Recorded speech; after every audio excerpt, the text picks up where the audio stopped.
Good morning, अस्सलाम वालेकुम। Rising Pakistan में आपको कहेंगे खुश आमदीद। मेरे साथ हैं मोहम्मद शुएब, मेरे साथ है सबीन फारूक। राइजिंग पाकिस्तान में आपको कहते हैं खुश आमदीद। इस दुआ इस उम्मीद के साथ कि आज के दिन का आगाज बहुत अच्छा हो चुका होगा या हो रहा होगा।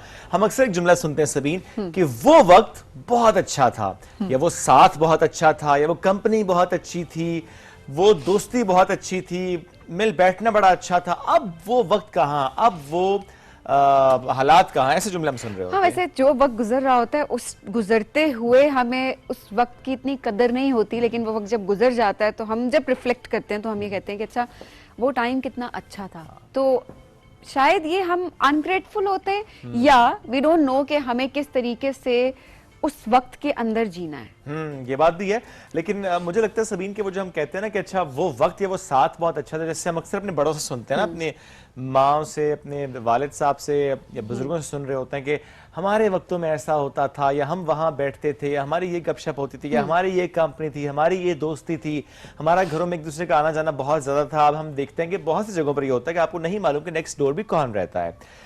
आज हम ये बात इसलिए भी करें कि आप सबने भी ये देखा होगा कि अपने स्पेशली पेरेंट्स को लेकर कि उनकी जो पुरानी दोस्तियां थीं, अब ज़ाहिर है कोई कहाँ चला जाता है, कोई कहीं और रह रहा होता है, तो वो फिर टाइम निकालना भी मुश्किल होता है, अपनी इतनी मसरूफियत होती है, तो आप उस तरह से मुलाकातें नहीं कर रहे होते। अगर मैं अपनी बात करूँ, मुझे याद है कि मेरी अम्मी की कुछ फ्रेंड्स थी जब मैं छोटा था। सो आई रिमेंबर, मैं तो उनके घर में बहुत वक्त गुजारता भी था। मेरी अम्मी उनको बड़ा मिस करती थी कि कोई कहाँ रहता है, कोई कहाँ रहता है। तो मैं अक्सर ये करता हूँ, लाइक इन अ ईयर और सो, कोशिश करता हूँ उन सब दोस्तों को इकट्ठा करूँ, उनको मिलाऊँ, उनको बिठाऊँ, गपशप लगाऊँ। और मैं खुद बड़ा इंजॉय करता हूँ। सो मैंने रिसेंटली भी यही किया, मैं अपनी अम्मी को लेकर गया उनकी पुरानी दोस्तों के पास, एक दोस्त को पिक किया, दूसरी दोस्त के घर हम गए, वहां पे जाके बैठे और पुरानी सारी बातें हमने याद की। आई एम श्योर कि उससे आपकी अम्मी का मूड बड़ा खुशगवार हो गया होगा, है ना? और बड़ा एक पॉजिटिव सी वाइब उनको आ रही होगी, बड़ी पॉजिटिव फीलिंग्स। तो ये देखिए कितना जरूरी है। हम बाजू का ये कहते हैं ना कि कोई भी बीमारी है या एजिंग या हम बहुत सारी चीजों की बात करते हैं, वो सब यहाँ पर है। अपने किस तरह से अपने दिमाग को ठीक रखना है ये हम सब पे डिपेंड करता है, और काफी हद तक ये हमारे हाथ में होता है। एंड देन अगेन कुछ लोगों का दिल नहीं भी कर रहा होता किसी से मिलने का, कहीं जाने का, और वो कहते हैं हमें समझ नहीं आ रही कि हमारे साथ क्या हो रहा है। ना उन्हें पिछला वक्त अच्छा लग रहा होता है, ना जो वक्त गुजर रहा है वो अच्छा लग रहा होता है, ना फ्यूचर की कोई उम्मीद उनको दिखाई दे रही होती है। देन अगेन ऑब्वियसली उस मामले में आपको प्रोफेशनल हेल्प की बहुत ज़रूरत है। मैंने इस चीज़ का जिक्र इस वजह से किया क्योंकि आई थिंक शोएब आपकी अम्मी बड़ी ब्लेस्ड हैं कि उनके पास ये फीलिंग ज़रूर है कि हाँ वो वक्त अच्छा था और वो वहाँ पर गई हैं। तो ये अल्लाह का बहुत जो है वो शुक्र अदा करना चाहिए कि इस तरह से वो अलाइव हैं अभी। बिकॉज जब हम एजिंग की बात करते हैं तो हमारे जहन में आ रहा होता है कि बस एंजाइटी, डिप्रेशन और ये सारी चीजें हमारे दिमाग में चल रहे होते हैं। एक चीज और भी ना सबीन, हमारे यहाँ बड़ा कॉमन है ना, जब भी कोई इशू होता है ना किसी, स्पेशली जिनकी भी एज ज्यादा हो रही होती है, वो कहते हैं हुन पुत्र इंज दी जिंदगी है, हुंचते गिव अप कर देते हैं ना, गिव अप कर देते हैं कि बस यही है, अब तो यही है जिंदगी, उम्र के साथ ऐसे ही होता है। अब तो शुक्र है, वैसे तो कहते थे 40 साल जो है ना वो नहीं, आपको नहीं टारगेट करे, बात करें हम सब ने ज़ाहिर है इस उम्र तक पहुंचना है। यार मैं नहीं हूँ 40 का भी, बट हो भी जाऊंगा। इट्स ओके, सबने होना है। It's okay. मैं यही बात करने लगी थी कि अक्सर आपको डराया जा रहा होता है, स्पेशली खवातीन को डराया जा रहा होता है इस मामले में। 40 साल की हो जाओगी तो फिर क्या होगा, और एजिंग की तरफ चली जाओगी, और ये इस तरह से बाल नहीं रहेंगे, स्किन नहीं रहेगी, झुर्रियाँ आ जाएंगी। क्योंकि एजिंग हम बहुत ज़्यादा खवातीन में ज़्यादा देख रहे होते हैं कि बहुत जल्दी आना शुरू हो जाती है। उसकी एक वजह ये भी है कि हम अपना ख्याल रखना भी छोड़ देते हैं, क्योंकि हमें बताया जा रहा होता है कि जो 40 साल है ना, बस वो तो बस आपकी ज़िंदगी आपने जीनी 40 साल तक है, 40 के बाद तो बस ज़िंदगी ख़त्म, ये आपको बताया जा रहा है। यही सुन रहे होते हैं कि फिर तो डिक्लाइन है और फिर तो एनर्जी लेवल्स वैसे ही ड्रॉप हो जाने। लेकिन बड़ा अच्छा कहा कि ख्याल नहीं रखते। तो ये बड़ा इंपॉर्टेंट है, ख्याल रखना, अपना ख्याल। अगर आप अपना ख्याल खुद नहीं रखेंगे तो आप पे जो लोग डिपेंडेंट है, आप उनका ख्याल नहीं रख पाएंगे। सबसे पहले तो आपने अपने लिए ये सोचे बगैर कि आपने उनका ख्याल रखना है, आपने सबसे पहले अपना ख्याल रखना है और कॉन्टिन्यूसली रखना है। It's a continuous process, keep on investing in your health. और जब आप अपना ख्याल रखेंगे तो फिर आप किसी और का ख्याल भी रख पाएंगे जो आपके घर में बाकी लोग होते हैं।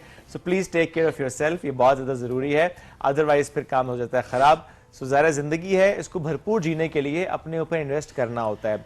वो हेल्थ के पर्सपेक्टिव से भी है, वो प्रोफेशनल स्किल के पर्सपेक्टिव से भी कि आपने आगे बढ़ना होता है, पर्सनल डेवलपमेंट आपकी बड़ी इसमें ज़्यादा इंपॉर्टेंट अच्छा होती शोएब, है। इसमें एक चीज़ मैं और ऐड ज़रूर करना चाहूँगी कि हम हमेशा अपनी ज़िंदगी को बच्चों के गिर्द देख रहे होते हैं। माँ बाप हमेशा, मैंने देखा है, वो औलाद के गिर्द अपनी ज़िंदगी को देख रहे होते हैं, जो कि एक अच्छी बात है कि आप अपने बच्चों को दुनिया में लाते हैं। आप पे जिम्मेदारी है, आपने उनको प्यार भी देना है, आपने उनकी परवरिश भी करनी है, आपने उनकी तरबियत भी करनी है। ये सारी चीज़ें अपनी जगह होती हैं। बट मैंने यही देखा है कि माँ और बाप दोनों इतने इन्वेस्ट हो जाते हैं कि अपने रिलेशन को भी मियाँ बीवी भूल जाते हैं। एट द सेम टाइम वो अपने आप को भूल जाते हैं, अपने आप को वक्त नहीं दे रहे होते। सो ये प्रोसेस भी बड़ा इंपॉर्टेंट है कि आपने यहाँ पर बैलेंस किस तरीके से क्रिएट करना है, क्योंकि आपने यही नहीं सोचना कि आपकी औलाद है तो वही आपका आगे सहारा है, तो वही आपको संभालेगी। उनकी जिम्मेदारी है, आप उनकी जिम्मेदारी होंगे, वो ज़रूर आपको संभालें। बट अपने लिए कोई ऐसे एवेन्यू ज़रूर तलाश करें जो कि लॉन्ग टर्म आपके साथ रहे। आपको एक फुलफिलमेंट की जो एक फीलिंग है ना, वो आनी चाहिए। आपके लॉन्ग टर्म गोल्स होने चाहिए जो बहुत इंपॉर्टेंट हैं, ताकि आपको पता हो कि जब आप रिटायरमेंट की एज पे या आप सर्टेन एज पे जब पहुंच गए तो आपने अपने लिए वक्त कैसे निकालना है, आपने अपने आप से किस तरीके से प्यार करना है। ये बहुत जरूरी है, क्योंकि हमारे यहाँ कोई फ्यूचर प्लानिंग नहीं होती है। उसकी वजह ये होती है कि सब कुछ बच्चों पे निछावर कर दिया। करना चाहिए जितना आप कर सकते हैं उतना औलाद पे करना चाहिए, बट कुछ हिस्सा मैं ये ज़रूर इस बात को सजेस्ट करूंगी कि कुछ हिस्सा अपने लिए ज़रूर बचा के रखें, ताकि वो आपके बुढ़ापे का सहारा हो।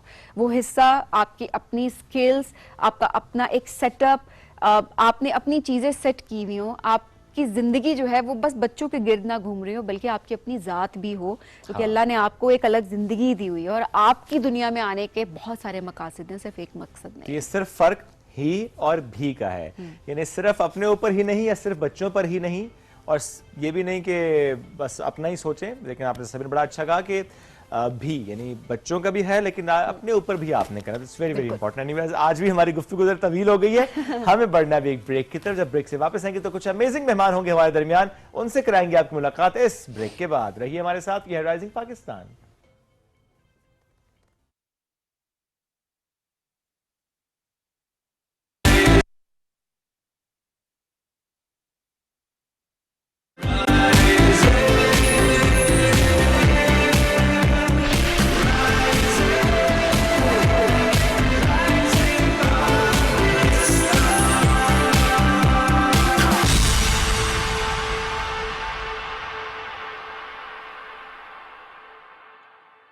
अंकल, एक कुरकुरे।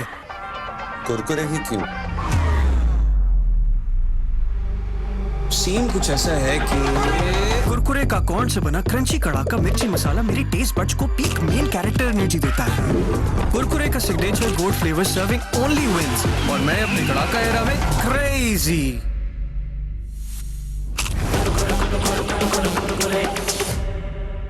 ऐਵੇਂ तो नहीं ना फिर। Crazy for Kurkure. पानी गर्म हो गया, चल नेस्कैफे बना दे। ये तो रोज बनाते हैं, आज तुम बना लो।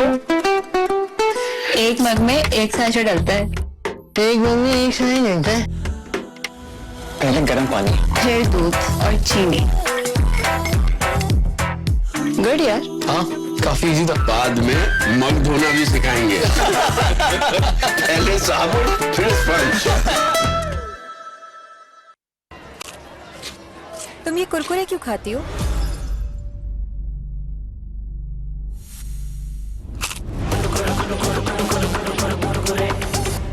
ऐਵੇਂ तो नहीं ना फिर। Crazy for Kurkure. ख़वातीन और हज़रात, आज आपको हम खुशामदीद कह रहे हैं हमारे आइडल के थिएटर राउंड में। जो 37 लोग यहाँ पे आने वाले हैं, उनमें से इनको वो 12 सिलेक्ट करने हैं। जिधर देखो सुर, लय और ताल की बाज़गश्त सुनाई दे रही है। सभी एक से बढ़कर एक है। हर एक का मकसद बस एक ही है कि जजेस को मुतासिर कैसे किया जाए। अब देखना यह है कि जजेस किसको अगले राउंड में जाने का टिकट देते हैं और कौन वापसी का टिकट कटवाता है। ये जानने के लिए देखना ना भूलें पाकिस्तान आइडल।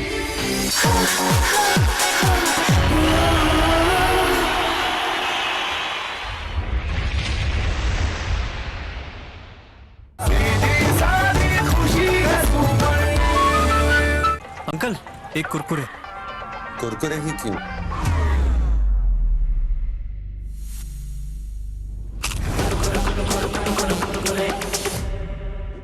में तो नहीं ना फिर? Crazy for Kurkure.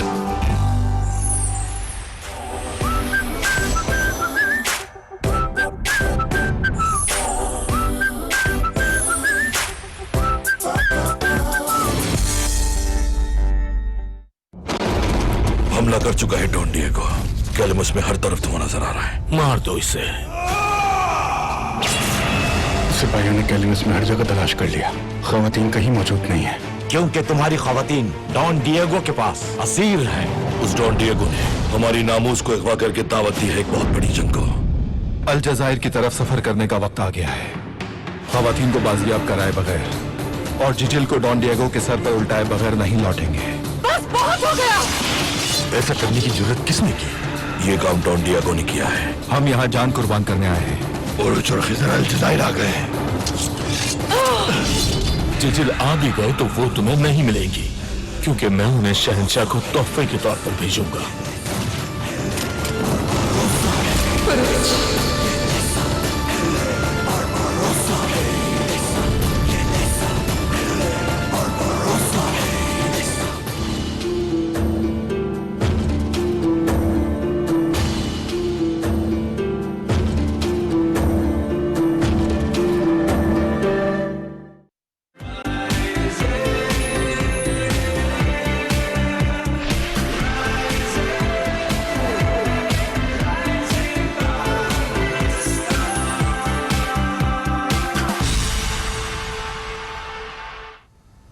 Welcome back to rising Pakistan में आपको कहेंगे खुश आमदीद। हम कहते हैं ना 22, 23, 24, 25 साल की उम्र तक हमें ये नहीं पता होता कि हमने अपनी ज़िंदगी में करना क्या है, गोल क्या सेट करना है। ठीक है, डिग्री एक हद तक हमें समझ आती है, किसी डिग्री में इनरोल हो गए, लेकिन अपनी ज़िंदगी के साथ क्या करना है ये हमें नहीं पता होता।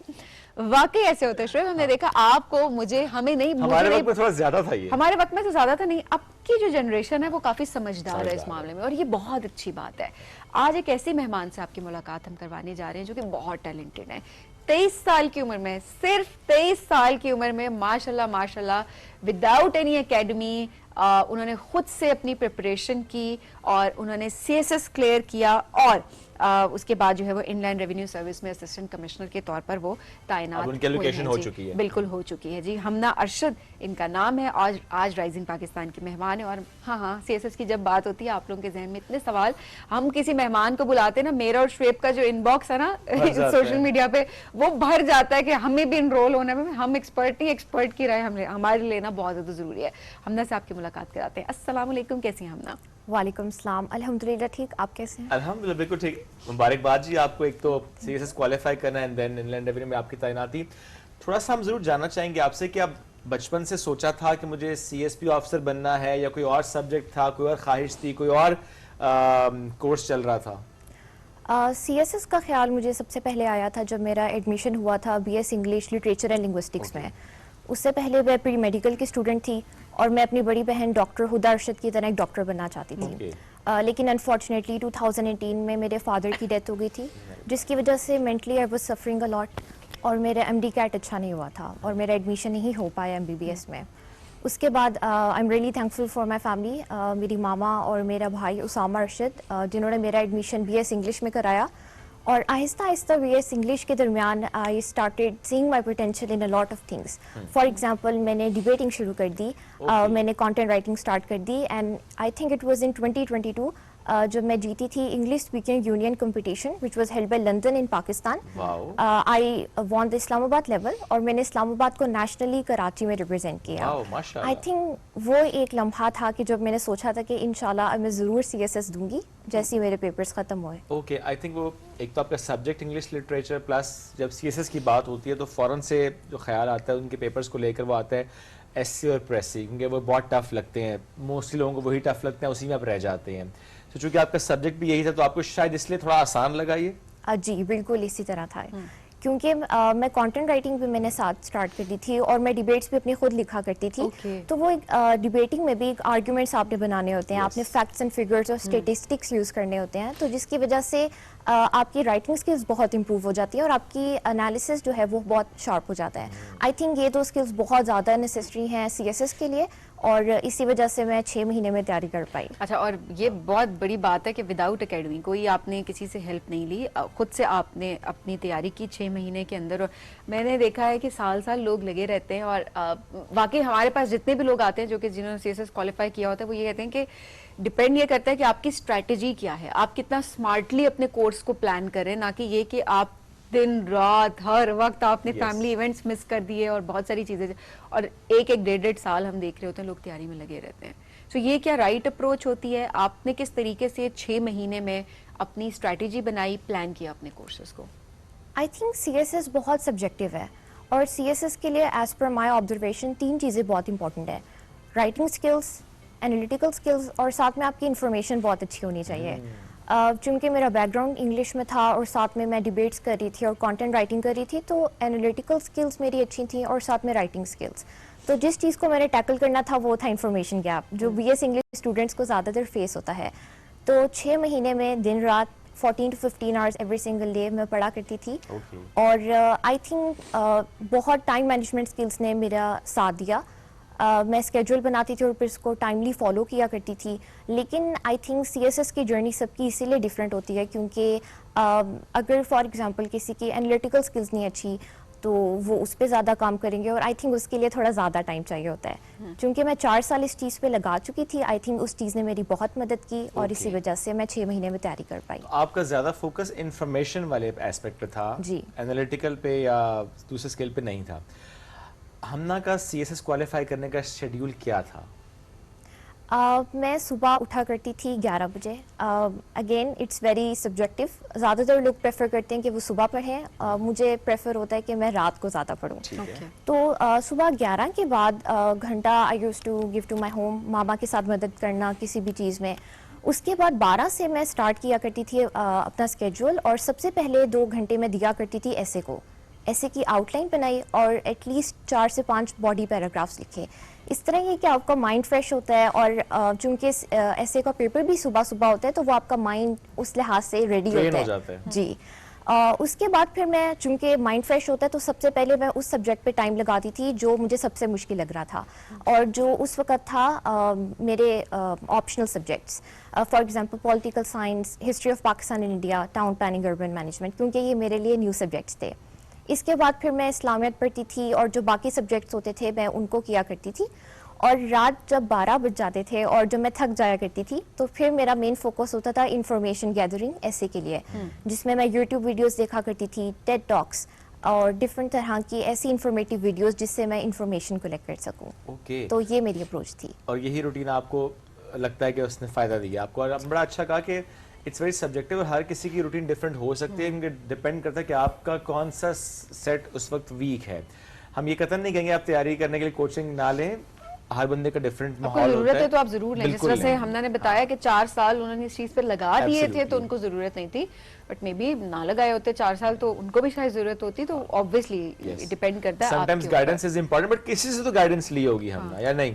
मैंने आई थिंक इस मामले में यूट्यूब वीडियोस आई थिंक बहुत ज़्यादा हेल्पफुल थी क्योंकि बहुत सारे सीएसएस ऑफिसर्स और एकेडमी की वीडियोस पड़ी भी होती हैं नेट पे।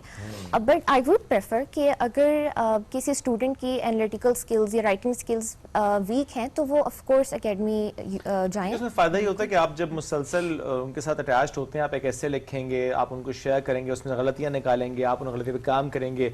क्योंकि हमारे यहाँ जो अनलर्निंग है ना उसका कॉन्सेप्ट है ही नहीं, और हमने जो थ्रू आउट द लाइफ बहुत चीजें गलत लर्न की होती हैं उनको अनलर्न नहीं कर रहे होते, इसलिए सीएसएस में हम अच्छा नहीं अनलर्न कर रहे होते और फिर अगलों को भी यही सिखा रहे होते हैं। हमारे टीचर्स के मामले में भी कुछ यही चीज है कि जब नए लोग बता रहे होते हैं कि ये चीज ऐसे है तो वो कहते नहीं नहीं जो हमने सीखा है वही चीज ठीक है। तो कहीं ना कहीं ये फ्लॉ भी है। हमने क्या ख्वाब पूरा हो गया, आगे का क्या सोचा है? आगे का ये सोचा है कि इंशाल्लाह I have to give my best training में भी, क्योंकि आगे मेरी एलोकेशन इनलैंड रेवेन्यू सर्विस में हुई है। ख्वाहिश यही डिपार्टमेंट था? ख्वाहिश थी मेरी foreign services. Okay, foreign services. लेकिन आई थिंक हर चीज़ में अल्लाह ताला की बेहतरी होती है, तो अगर यही डिपार्टमेंट में मेरी हुई है तो इंशाल्लाह यही मेरी किस्मत में बेहतर होगा। तो आगे मेरा बस यही एम है कि मैं अपना बेस्ट दूँ और मैं अपना एमफिल साथ मैनेज करूं और अच्छे तरीके से अपनी जॉब परफॉर्म करूं। So, अभी एमफिल भी साथ चल रहा है? जी, एमफिल भी साथ चल रहा है। Is it easily manageable? It's honestly very difficult, लेकिन अगेन टाइम मैनेजमेंट स्किल्स होने चाहिए और फैमिली की सपोर्ट बहुत ज़्यादा इंपॉर्टेंट है। हर जगह वो लेके जाते हैं, वापस लेके आना और इफेक्टिवली टाइम देना अपना, आई थिंक इन चीज़ों ने बहुत मदद की है। अभी कल ही मेरा साइनॉप्सिस का डिफेंस था एमफिल का, तो I have been managing everything together. अच्छा, हम ना वैसे हम काफ़ी सारी खबरें भी देख रहे होते हैं और हम ये देख रहे होते हैं कि जो सिविल सर्विसेज में जितने लोग होते हैं कहीं ना कहीं, क्योंकि आपके ऊपर जिम्मेदारी बहुत ज़्यादा होती है, सो ऑब्वियसली कहीं ना कहीं प्रेशर होता है जिस प्रेशर को वो डील नहीं कर पा रहे होते हैं।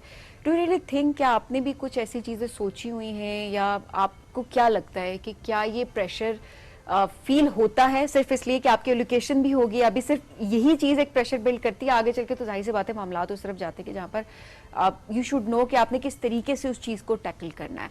सो क्या ये प्रेशर इस टाइटल का, इस पोजीशन का आपको फील होता है? ऑनेस्टली बहुत ज़्यादा, क्योंकि मेरी एज भी थोड़ी है, छोटी है, तो बहुत ज़्यादा फील होता है। अभी सिर्फ एलोकेशन हुई है और इतना प्रेशर फील हो रहा है कि बहुत बड़ी जिम्मेदारी है। एक सिविल सर्वेंट के तौर पे अपनी कंट्री के किसी डिपार्टमेंट को लेकर चलना बहुत बड़ी जिम्मेदारी है। आई थिंक अभी जहाँ तक मेरा ख्याल है, अपनी फैमिली के साथ अच्छा कनेक्शन बिल्ड करना और उस चीज़ में अपना दिल लगाना जिस चीज़ में आपको फील होता है कि मैं मेंटली इस चीज़ में ज़्यादा अच्छा कंफर्टेबल फील करती हूँ, वो बहुत इंपॉर्टेंट है। फॉर एग्जांपल मैंने रिसेंटली अभी शुरू किया है कि मैं हर रोज़ शाम को 20 से 30 मिनट्स वॉक करती हूँ और मैं उसमें अपने आप से बात करती हूँ और मैं रिफ्लेक्ट करती हूँ कि आज मैंने दिन में क्या किया, कौन सी अच्छी चीज़ थी, कौन सी ऐसी चीज़ थी जिस पे मैं काम कर सकती हूँ। आई थिंक इस तरह के मीन ज़रूरी हैं अपनी मेंटल हेल्थ के लिए भी। और ऑल्दो जिम्मेदारी बहुत बड़ी है, बट मैं दुआ यही करूंगी कि मैं आगे लेके चलूं। और ये जो एज की बात हुई है इस टाइम पे, और ऑब्वियसली एज और फिर जेंडर, दो चीज़ें जब एक साथ आ जाती हैं तो कहीं ना कहीं हम ये देख रहे होते हैं कि मुश्किलात होती हैं। सो क्या ये वाला भी एक कोई प्रेशर फील करती हैं आप, इस तरह की कोई डिफ़िकल्टीज होती हैं? स्पेशली हम जब मनवाने की बात कर रहे होते हैं, ऑब्वियसली पोजीशन पावर तो अपनी जगह होती है, बट देन अगेन समहाउ आपको तब भी थोड़ी डिफ़िकल्टी होती है कि अपनी एज के लिहाज से अपनी बात को मनवाना या उसको इम्प्लीमेंट करवाना। अभी चूँकि मेरी एजुकेशन हुई है, मेरा इतना एक्सपीरियंस नहीं है, पर अभी तक I am feeling that pressure, क्योंकि सबको लगता है कि ये छोटी सी है और सबको यकीन नहीं आ रहा होता कि अच्छा आप एक CSS ऑफिसर हैं। तो आई डू थिंक कि I have to work on it. लेकिन जहाँ तक जेंडर की बात है, CSS 2024 ने एक ये वाला बैरियर ज़रूर तोड़ा है। 48% of the seats that have been allocated to women actually. तो ये बहुत बड़ा चेंज है और ये बहुत सारी हमारी पाकिस्तानी फीमेल्स के लिए एक बहुत बड़ी इंस्पायरेशन भी है कि अगर वो इस तरफ आना चाहें तो बहुत सारी सीट्स उनके लिए अवेलेबल हैं। रिसेंटली इसको हाईलाइट किया गया है जो रिपोर्ट आई। हाँ जी, इससे पहले बहुत ज्यादा डिफरेंस होता था। हाँ जी, तकरीबन 30 to 32% हुआ करती थी। अच्छा, अभी 48% हुआ है। That's nice। जो सबीन ने भी बात की, मैं जरूर चाहूंगा कि उस पर हम एक छोटा सा सवाल और भी यहाँ पे रखें, क्योंकि रिसेंटली भी और माजी में भी हमने कुछ ऐसी खबरें सुनी CSS ऑफिसर से मुताल्लिक, उनकी प्रेशर हैंडलिंग को लेकर, उनके स्ट्रेस को लेकर कुछ ऐसे वाक़यात रिपोर्ट हुए जिसने हमें सोचने में मजबूर किया कि why we are not focusing on our mental health, चूँकि ज़ाहिर है वो चीज़ें फिर बहुत दूसरी तरफ चली जाती हैं। सो फॉर श्योर आपने भी इसको स्टडी किया होगा, देखा होगा, एब्जॉर्ब किया होगा। What do you think, why is that so? हम इस स्पेशली ब्यूरोक्रेसी में हम क्यों ज़्यादा चीज़ देख रहे हैं स्ट्रेस को लेकर? आई थिंक पाकिस्तानी सोसाइटी में बहुत इफ़ेक्टिव मीन्स नहीं है मेंटल हेल्थ को कैटर करने के लिए। ऑल्दो चेंजेस आ रही हैं हमारी सोसाइटी में और मेंटल हेल्थ जैसे टॉपिक्स को हम लोग एड्रेस करने की कोशिश कर रहे हैं, लेकिन अभी आई थिंक इफ़ेक्टिव मीन्स की ज़रूरत है। जब ज़्यादातर लोग देखते हैं कि सिविल सर्विसेज में कोई है और कोई, तो एक बहुत ज़्यादा ना होता है कि एक्सपेक्टेशंस जोड़ी जाती हैं कि आपसे एक्सपेक्ट किया जाता है कि आपसे प्रेशर हैंडलिंग भी होगी और आप इमोशंस को आउटलेट भी नहीं करेंगे। तो आई थिंक इस तरह के थोड़े से नज़रिए को चेंज भी होने की ज़रूरत है और साथ में सिविल सर्वेंट्स जो हैं उनके तौर पे भी थोड़ी सी ज़रूरत है कि उनके लिए इफेक्टिव मीन्स ऐसे प्रोड्यूस किए जाएँ जिसके थ्रू वो अपनी मेंटल हेल्थ का ख्याल रख सकें। क्योंकि देखिए हमारा एसेट है, वो इतने मेहनत के बाद क्रीम ऑफ द क्रीम होती है जो कि आपकी ब्यूरोक्रेसी में होती है। तो अगर हम उनकी मेंटल हेल्थ पे फोकस नहीं करें तो actually we are at a losing end actually. अब ना, what is that one change you want to bring in society अपने डोमेन में रहते हुए? आई थिंक सबसे इम्पॉर्टेंट और बड़ा चेंज यही होगा कि यूथ को गाइड करना कि जो दिन होते हैं 20 से पहले, दे आर वेरी इंपॉर्टेंट और आप उसमें बहुत कुछ अचीव कर सकते हैं। चूँकि मेरा प्री मेडिकल से एकदम से चेंज हुआ था सोशल साइंसेस में, तो मुझे लग रहा था जैसे सारे प्री मेडिकल स्टूडेंट्स को फील होता है कि ज़िंदगी ख़त्म हो गई है, लेकिन I think that as representative of such youth in civil services I do think कि मैं इंस्पायरेशन के तौर पे काम कर सकूं ऐसे लोगों के लिए कि ज़िंदगी में बहुत सारे आउटलेट्स हैं। आप डिबेटिंग कर सकते हैं, आप कंटेंट राइटिंग, आप डिज़ाइनिंग, ग्राफिक डिज़ाइनिंग, बहुत सारे ऐसे आउटलेट्स हैं, आप उसकी तरफ जा सकते हैं। और आई थिंक सिविल सर्विसेज में as a representative I think कि फीमेल्स के लिए बहुत बड़ी इंस्पायरेशन है कि वो आगे इस तरह के करियर पे या किसी भी करियर पे वो जा सकती हैं और उसको परस्यू कर सकती हैं। आपकी जो फ्रेंड्स होंगी उस वक्त प्री मेडिकल की, अब अभी भी आई थिंक वो डॉक्टर बनी नहीं होंगी, if I am not wrong. जी, इसी तरह है। नहीं बनी ना। नहीं बनी है। तो मतलब अब जब रिफ्लेक्ट करती है तो एहसास होता है कि ये बहुत बेहतर डिसीजन था। जिंदगी आपको बाज़-औक़ात सिचुएशंस ऐसी क्रिएट हो जाती हैं, आपको उस तरफ ले जाती है कि बाद में आपको एहसास होता है कि नहीं, यही रास्ता जो अच्छा हुआ था। यही बेहतर था मेरे लिए। बहुत ज़्यादा फील होता है और मैं अल्लाह ताला का बहुत ज़्यादा शुक्र अदा करती हूँ। उस वक़्त ये यूँ महसूस होता था कि जैसे ज़िंदगी ख़त्म हो गई है।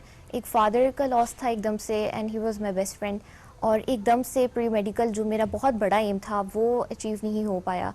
तो उसकी वजह से यूँ ही महसूस हो रहा था, लेकिन आहिस्ता आहिस्ता अल्लाह ताला ने दिखाया कि जो लिखा हुआ होता है वो बहुत खूबसूरत और बेहतरीन होता है। और आज फादर आपके होते और आपकी ये कामयाबी देखते तो आई एम श्योर वो बड़े खुश होते कि आपने जिस तरह बताया आपके बेस्ट फ्रेंड भी हैं थे वो, और आई एम श्योर कि शायद ये कमी शायद रह गई अभी, और लेकिन आई एम श्योर कि आपको ये फुलफिलमेंट होती होगी, एक सेटिस्फेक्शन होगी आपके दिल में कि उनके ख्वाब आप पूरे करें, आगे लेके चल रही हैं।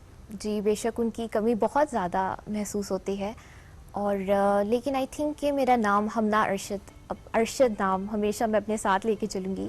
और मेरी फैमिली माशाल्लाह, मेरी मामा, मेरे भाई और मेरी आपी बहुत अच्छे सपोर्ट है मेरे लिए, और हमेशा से उन्होंने मुझे बहुत ज़्यादा सपोर्ट किया है मेंटली भी, और हमेशा उन्होंने मुझे इंकरेजिंग वर्ड्स कहे हैं कि तुम ये कर सकती हो। और आई थिंक मेरी मामा के वर्ड्स की वजह से ही मुझ में इतना कॉन्फिडेंस आया कि मैं CSS एग्ज़ाम्स की तरफ गई।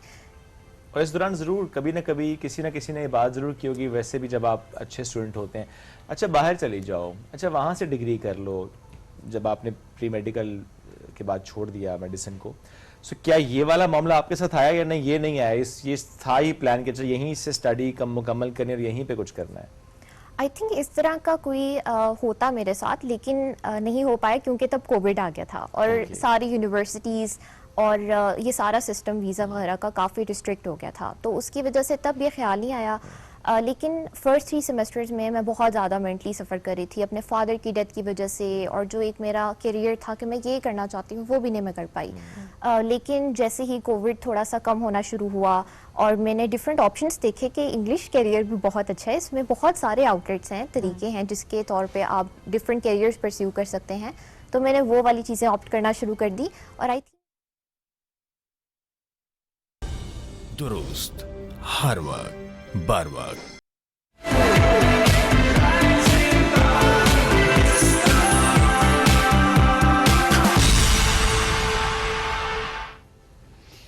Welcome back. राइजिंग पाकिस्तान में एक बार फिर कहते हैं खुश आमदीद। हम इस सेगमेंट से पहले भी जो बात कर रहे थे वो CSS की तैयारी से मुतालिक, लेकिन उसमें भी हमने बात की कि हर प्रोफेशन में, हर डोमेन में हम देखते हैं कि स्ट्रेस का एलिमेंट कहीं ना कहीं नज़र आ रहा होता है, कैसे आपने उसको चैनलाइज करना होता है, कैसे आपने बेहतर करना होता है। सो जनरली हमारी जो रूटीन होती है, हमारा जो खाना पीना है और हमारा जो लाइफ स्टाइल है, और जो हमारी चाहे प्रोफेशनल लाइफ चाहे पर्सनल लाइफ, उसमें एक स्ट्रेस का एलिमेंट हमें बाहर नजर आना शुरू हो चुका है, बहुत ऑब्वियस हो चुका है। अब कैसे आपने उसको कम करना है, तो अक्सर लोग ये राय रखते हैं कि आप एक्सरसाइज करें। जब आप जिम जाते हैं या आप किसी ऐसे एटमॉस्फेयर में होते हैं जहाँ पे आप एक्सरसाइज कर रहे होते हैं, तो नेचुरली आप बेहतर महसूस करते हैं बिकॉज आपके हैप्पी हार्मोन्स रिलीज होते हैं।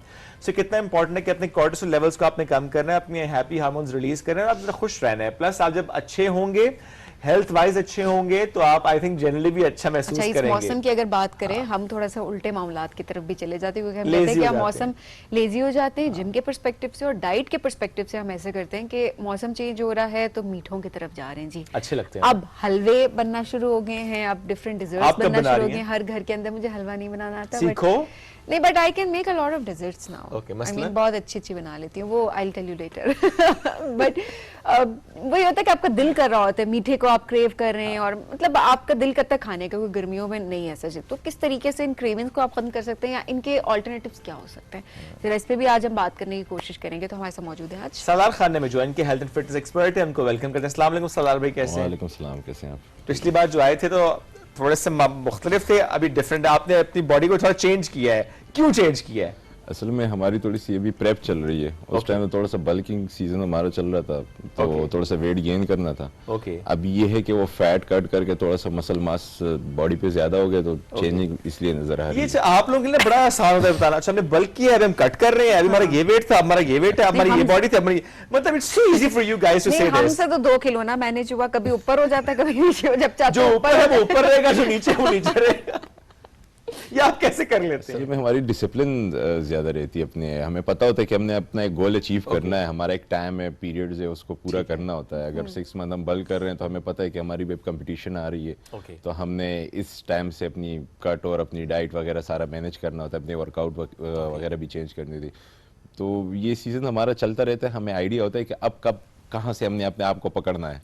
हाँ, आपने अपनी बॉडी को बहुत समझ लिया होता है, क्योंकि आप तो तैयारी भी करवाते हैं बहुत से लोगों को कंपटीशन के लिए। इस बार आप तैयारी भी करवा रहे हैं और खुद भी तैयारी कर रही हैं। बिल्कुल। So what is that competition? Competition तो अभी हमारे इस तरह अनाउंस नहीं हुए हैं, डेट्स वगैरह अनाउंस नहीं हुए हैं, बट ये है कि हमें पता होता है कि हमारे जनवरी फरवरी कंपटीशंस वगैरह होते हैं। इस बार तो थोड़ा सा डिफिकल्ट भी है, मेरे लिए भी डिफिकल्ट है, क्योंकि मेरे पास ऑलरेडी स्टूडेंट्स भी हैं, उनको भी प्रेप करा रहा हूँ, खुद भी करा रहा हूँ, तो वो रूटीन ही बहुत ज्यादा टफ हुई है। तो पीक सीजन है अभी, बहुत पीक सीजन, तैयारी का पीक सीजन है, तो वो दूसरों का भी और आपका अपना भी, अच्छी बात है। अच्छा, ये सालार, इसमें अपने लिए आप कैसे वक्त निकालते हैं? बिकॉज आप दूसरों को भी तैयारी करा रहे हैं, आप खुद भी तैयारी कर रहे हैं, obviously back to back sessions होंगे आपके, किस तरह टाइम मैनेज करते हैं और अपने लिए वक्त कैसे निकलता है? असल में अभी रूटीन इस तरह टफ हुई, उस टाइम तो अगर हमारी जब ऑफ सीजन चल रहा होता है तो उसमें इतना कोई मतलब वो नहीं होता है कि हम कार्डियो भी टाइम से करें, वर्कआउट भी टाइम से करें, जिस टाइम भी एक्सरसाइज कर ली। बट ये जो अभी हमारा जो अभी सीज़न चल रहा है, जो लास्ट पीक्स चल रहे हैं, तो उसमें सुबह मैंने 6 बजे उठना होता है, अपना कार्डियो पहले पूरा करना होता है, उसके बाद फिर जिम जाना होता है, तो उसमें मैंने फिर क्लाइंट्स को डील करना होता है, तो वो नींद भी डिस्टर्ब हो जाती है। साथ साथ फिर हमारी डाइट रूटीन जो होती है ना, वो भी हमने बहुत ज़्यादा अपने तरीके से मैनेज करनी होती है। 2-2 घंटे बाद, 3-3 घंटे बाद हमने मील लेना होता है। दिन के कम से कम 7 से 8 मील होते हैं, तो उसको पूरा करना भी मुश्किल है। और साथ साथ मैं अगर एक्सरसाइज करा रहा हूँ, किसी को खुद भी कर रहा होता हूँ, तो अपना मील भी ले रहा हूँ, दूसरों को एक्सरसाइज भी करा रहा होता हूँ, तो वो मैनेज करना बहुत मुश्किल होता है। बट डिसिप्लिन इज डिसिप्लिन, आप डिसिप्लिन में रहेंगे तो हर एक चीज़ हो जाती है। सही, लेकिन देखना मामला 2 वक्त की रोटी से 7 वक्त के मील पे चला गया।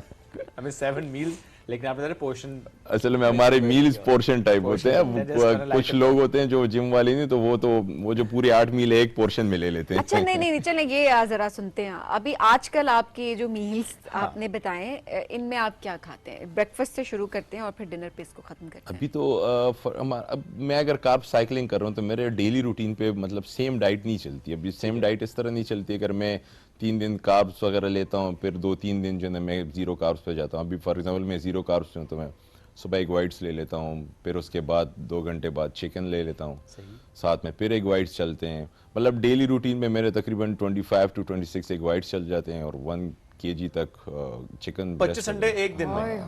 ये तो लास्ट वीक में फिर 76 एक वाइट्स भी चले जाते हैं। 76 मैं लास्ट 10 डेज मैक्सिमम इतने तक ही सिर्फ एक वाइट्स की वजह से, क्योंकि हाई कैलोरीज बिल्कुल लो करके हाई प्रोटीन डाइट पे जाना पड़ता है अगर आपको अपनी बॉडी श्रेड करनी होती है। बट ये मैं लेता हूँ, मैं किसी और को सजेस्ट नहीं करता हूँ। इसलिए भी बात पूछने लगी थी क्योंकि इतनी आप अगर हाई प्रोटीन डाइट पे जाते हैं तो किडनीज आपकी इफेक्ट होती है। मेरे पास एक मिस्टर पाकिस्तान की कंपटीशन की प्रेप कर रहे थे, तो वो टाइम मेरे साथ थोड़ा सा बहुत ही ज़्यादा कम रह गया था, क्योंकि मैंने खुद ही अपनी वजह से, मेरी गलतियाँ थी कि मैंने टाइम मैनेज नहीं किया। तो लास्ट में कंपटीशन का डेट ज़रा बहुत आगे आ गया था, तो मेरे पास 10 डेज रह गए। तो उस 10 डेज में मैंने अपने आप को बहुत ही ज़्यादा श्रेड कर दिया था, बहुत ज़्यादा श्रेड कर दिया। वो 10 डेज मैंने अपना डाइट खुद बनाया कि मैंने क्या ऐसा करूँ कि मेरी जो बॉडी है वो एकदम से चेंज हो जाए। तो वो मैं डेली 3 घंटे कार्डियो भी करता था, साथ में वर्कआउट भी अपना करता था। बट वो मैंने अपनी जो डाइट बनाई हाई प्रोटीन 300 ग्राम एक वाइट्स की डाइट मैंने बनाई, तो 76 एक वाइट्स बनते थे। तो वो मैनेज किया बहुत ही मुश्किल से, साथ साथ वो खाए भी नहीं जाते, साथ साथ पानी भी पीता। तो उससे मेरी किडनी इफेक्ट हो गई थी थोड़ी बहुत, बट उसको फिर मैंने रिकवर भी कर लिया था बहुत जल्दी। बट मैं किसी को रिकमेंड नहीं करूंगा इतना हाई प्रोटीन डाइट पे, वो थोड़ा सा मेरे साथ टाइम नहीं था तो इस वजह से मैंने किया। बाकी आप लिमिटेड अपने कार्ब्स वगैरह रखें और लिमिट अपने प्रोटीन इंटेक भी रखें। हाँ, प्रोटीन इंटेक हाई रखें बट अपनी बॉडी के अकॉर्डिंग रखें और ज़्यादातर अपनी एक्सरसाइज पे फोकस करें। बिल्कुल सही है। सलार भाई, क्या just because of gym exercise in this routine आप खुश रहते हैं?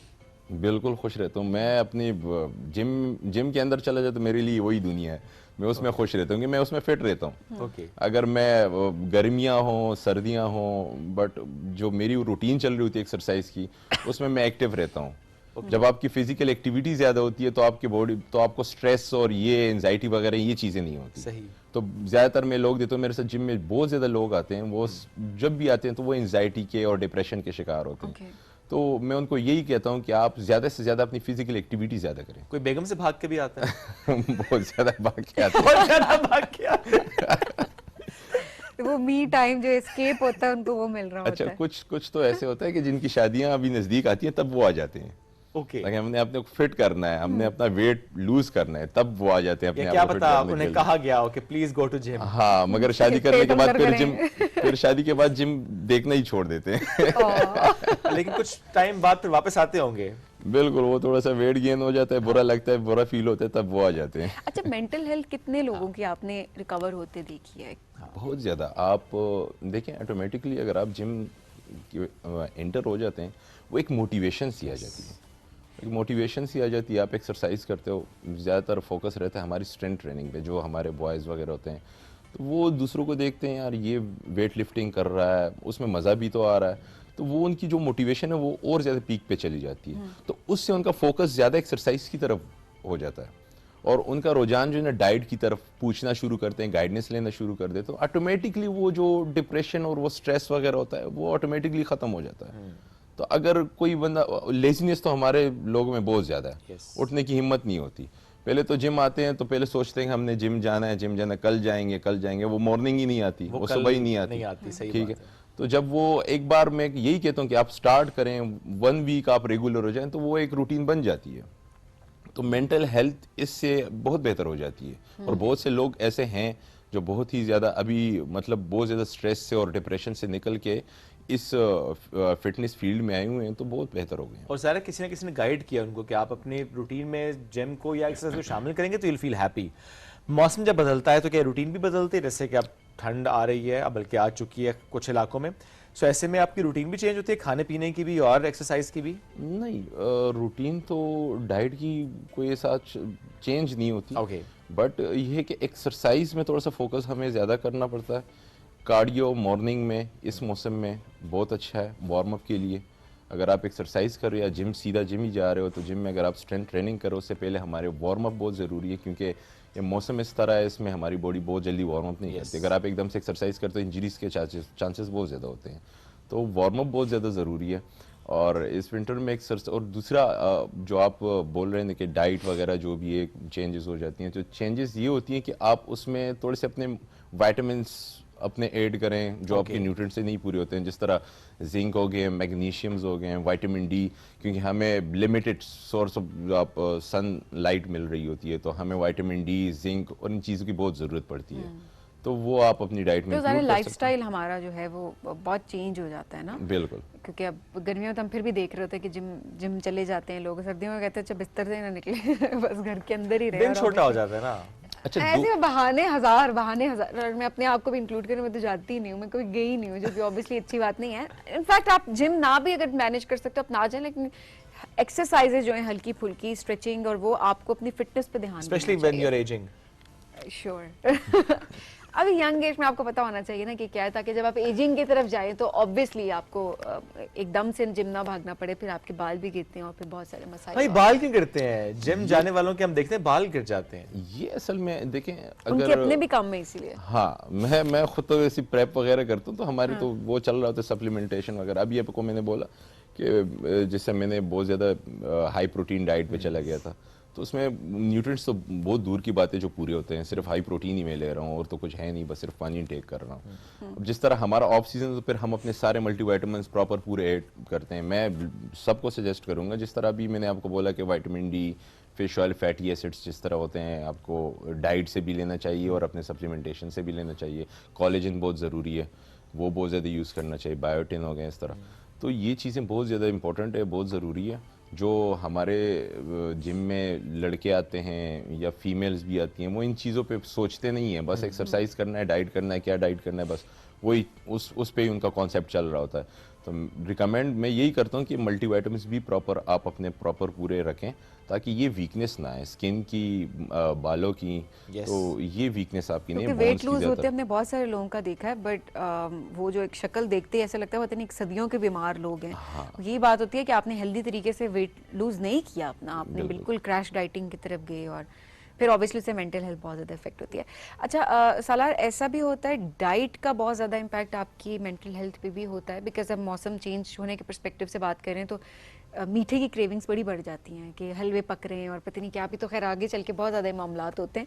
तो क्या ऐसा होता है कि उससे भी बड़ी चेंजेस आती हैं आपकी बॉडी में, आपकी मेंटल हेल्थ पे? देखिए, ज़रूरी नहीं है कि आप हर एक चीज़ बंद कर दें, आप नहीं खा सकते हो, आप खा सकते हो, आप खाओ, मगर एक पोर्शन में खा लो। अगर आप अपनी डाइट प्रॉपर रख रहे हो दिन में, तो आप अपनी कैलोरीज इनटेक देख लो कि मैं अपना पूरे दिन का इतना कैलोरीज इनटेक ले रहा हूँ, तो उसमें ही कुछ इंक्लूड करके आप अपने मर्जी का कोई मील ले लें, कोई पोर्शन में रख लें। तो ज़रूरी नहीं है, मगर आप उसको फिर उस तरह आप अपने कैलोरीज बर्न भी करें, अपने एक्सरसाइज भी उस तरह रूटीन में रखें, ताकि वो चीज़ आपको ज़्यादा इफेक्ट ना करे। ऐसे ही है, ताकि वो स्टोर ना हो।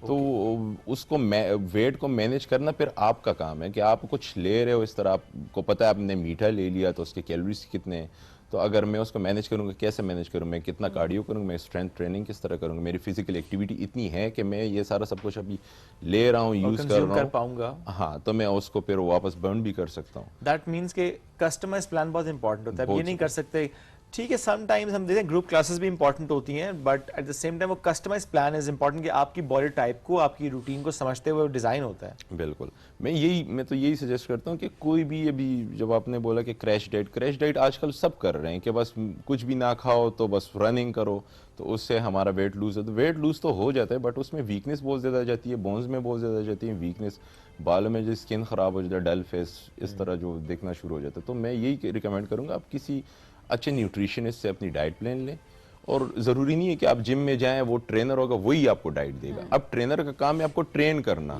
आपको वर्कआउट पे ट्रेन करना, आपको गाइडेंस देना।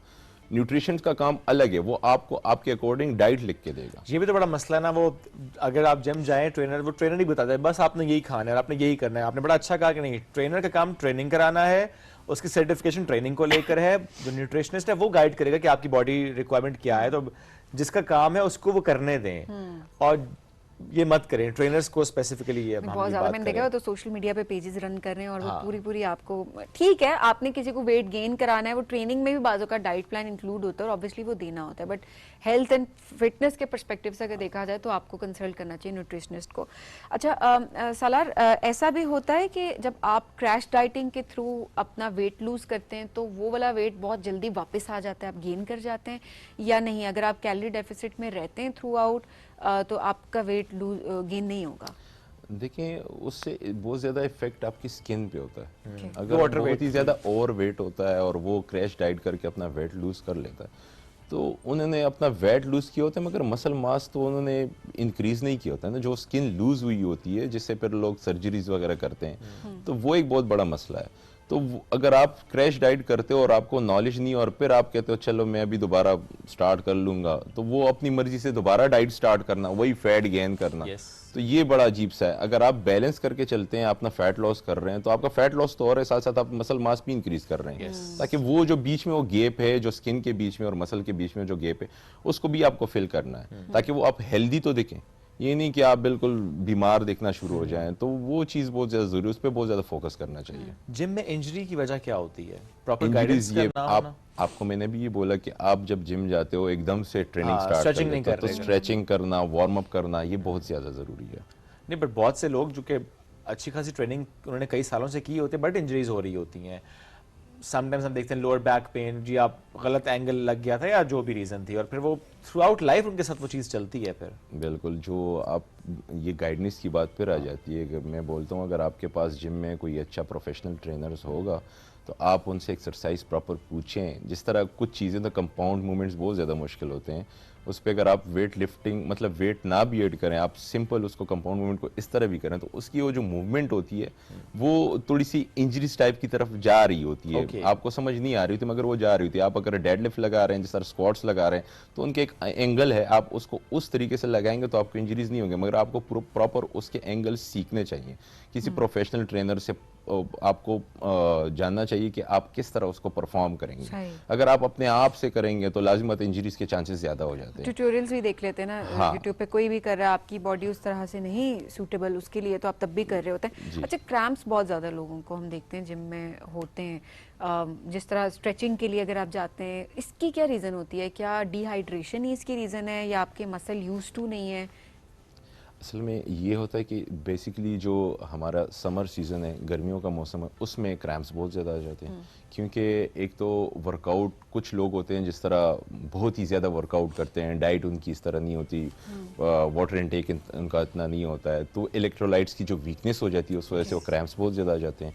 तो कुछ लोग फैट लॉस भी कर रहे होते हैं, कुछ सप्लीमेंटेशन भी इस मौसम में भी ले रहे होते हैं, उनको भी क्रैम्प्स आते हैं क्योंकि वो स्वेटिंग हो रही होती है, इस मौसम भी होते हैं, बहुत जैकेट्स पहने होते हैं, स्वेटिंग जा रही होती है, क्रैम्प्स वगैरह हो जाते हैं। तो बेसिकली मैं यही रिकमेंड करूँगी अपने आप को डिहाइड्रेट रखें। ये नहीं कि आपने सिर्फ समर में, विंटर में, हर मौसम में अपने आप को हाइड्रेट रखें क्योंकि वो बहुत ज़्यादा ज़रूरी है। ये पानी से ही इसका पानी से भी, हाइड्रेशन है हाँ, तो फिर सही है, हाँ, अदरवाइज पानी इंटेक अपना पूरा करे, किसी का नहीं भी पूरा होता है तो ORS वगैरह अपने साथ, इलेक्ट्रोलाइट्स बैलेंस करना बहुत ज़्यादा ज़रूरी है। ओके, कोई एक टिप जो देना चाहते हो उन लोगों को जो कहते हैं कल जिम जाएंगे, तो आपने कहा कल नहीं कभी भी आप, आपको और मेरे लिए है, हम दोनों के लिए भी है, जाहिर है।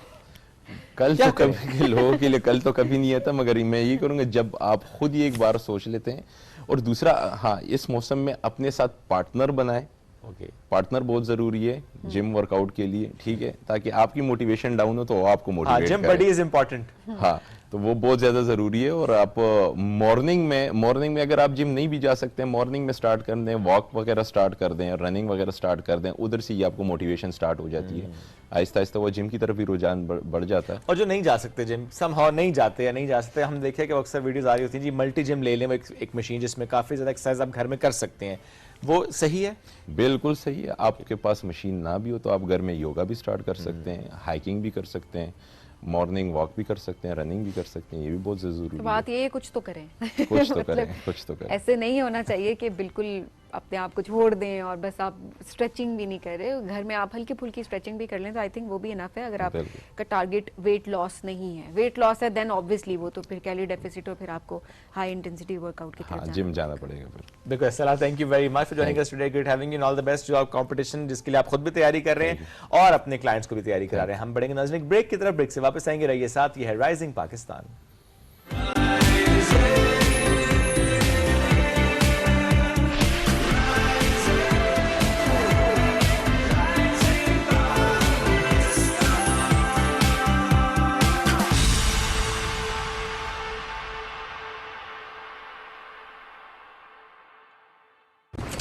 अहमद बेटा चलो उठ जाओ। मम्मा, हाँ पेट में बहुत दर्द है। कैविटी है क्या? मैं स्कूल कैसे जाऊंगा? आज फिर स्कूल छोड़ो। ओके मम्मा। तुम ना एक्टिंग स्कूल जाओ, अच्छी कर लेते हो ड्रामेबाज। हर माँ जानती है कि कोलगेट मैक्सिमम कैविटी प्रोटेक्शन का फ्लोराइड और कैल्शियम बूस्ट दे पूरे 24 घंटे तक कैविटी से हिफाजत। 24 घंटे तो कैविटीज का कोई चांस ही नहीं। Colgate maximum cavity protection. पानी गर्म हो गया, चल नेस्कैफे बना दे। ये तो रोज बनाते हैं, आज तुम बना लो। एक मग में एक सैशे डलता है। एक मग में एक शाही घंटा है। पहले गर्म पानी, फिर दूध और चीनी। गुड यार। हाँ काफी इजी था। बाद में मग धोना भी सिखाएंगे। पहले साबुन फिर स्पंज। अंकल एक कुरकुरे। कुरकुरे ही क्यों? सीन कुछ ऐसा है कि कुरकुरे का कॉर्न से बना क्रंची कड़ाका मिर्ची मसाला मेरी टेस्ट बड्स को पीक मेन कैरेक्टर एनर्जी देता है। कुरकुरे का signature gold flavour serving only wins और मैं अपने कड़ाका एरा में क्रेजी।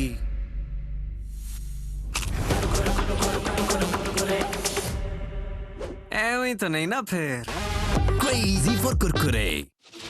ख़वातीन और हज़रात, आज आपको हम खुशामदीद कह रहे हैं हमारे आइडल के थिएटर राउंड में।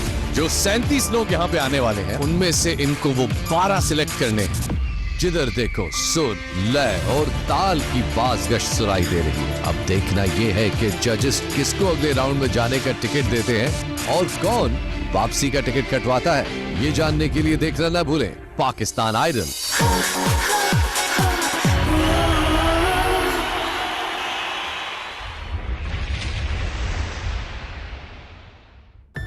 EcoStar TV, your world, your way. Hey girls, सब ready? Next contestants. Oh no, मेरे बाल। Who needs a comb? मैं करती हूँ finger comb। मेरे बाल जो रहते हैं इतने manageable। Palmolive Naturals Healthy and Smooth shampoo से। इसमें है 100% natural aloe vera extracts जो बालों को बनाए smooth and finger comb ready। Palmolive Naturals, beautiful hair ready with a finger comb। तुम ये कुरकुरे क्यों खाती हो? अब मैं इसको कैसे बताऊं कि कुरकुरे का कॉर्न से बना क्रंची यम्मी कड़ाका मेरे मेडुला ऑब्लोंगाटा को कराता है सैर सपाटा। हर बार कुरकुरे खाते साथ ही टेस्ट बड्स मेरे हो जाते हैं crazy.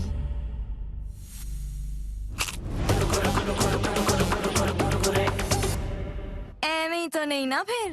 Crazy for Kurkure. Ahmad बेटा चलो उठ जाओ। मम्मा। हाँ पेट में बहुत दर्द है। कैविटी कैविटी है क्या? मैं स्कूल कैसे जाऊंगा? आज फिर स्कूल छोड़ो। ओके मम्मा। तुम ना एक्टिंग स्कूल जाओ, अच्छी कर लेते हो ड्रामेबाज। हर माँ जानती है कि कोलगेट मैक्सिमम कैविटी प्रोटेक्शन का फ्लोराइड और कैल्शियम बूस्ट दे पूरे 24 घंटे तक कैविटी से हिफाजत। 24 घंटे तो कैविटीज का कोई चांस ही नहीं। Colgate maximum cavity protection. पानी गर्म हो गया, चल नेस्कैफे बना दे। ये तो रोज बनाते हैं, आज तुम बना लो। एक मग में एक सैशे डलता है। एक मग में एक शाही घंटा है। पहले गर्म पानी, फिर दूध और चीनी। गुड यार। हाँ काफी इजी था। बाद में मग धोना भी सिखाएंगे। पहले साबुन फिर स्पंज।